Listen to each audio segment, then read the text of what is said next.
В Волжской области прошло координационное совещание. На нем были рассмотрены вопросы предотвращения преступности среди подростков и проблемы детей, не охваченных школьным обучением.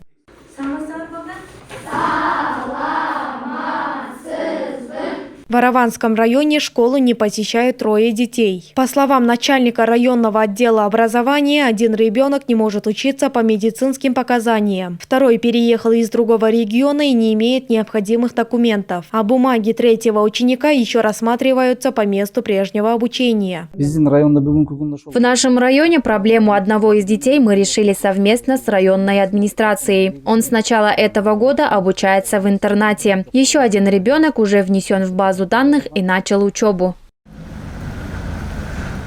В регионах ведутся работы по снижению подростковой преступности. Ранее в области был зафиксирован случай гибели ученика 9 класса, после чего ряд должностных лиц были освобождены от занимаемых постов. В настоящее время в каждой школе работают сотрудники районных отделов внутренних дел, которые проводят профилактические беседы и лекции среди учащихся.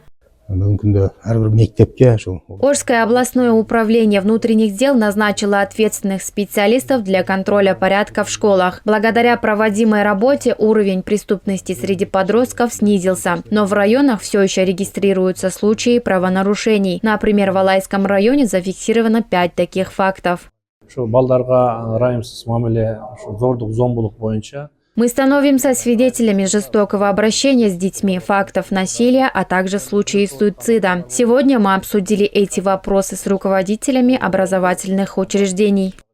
В ходе заседания также были рассмотрены вопросы по установке видеокамер во всех школах, детских садах и мечетях области. Кроме того, глава региона поручил усилить меры по предотвращению чрезвычайных ситуаций в этом году.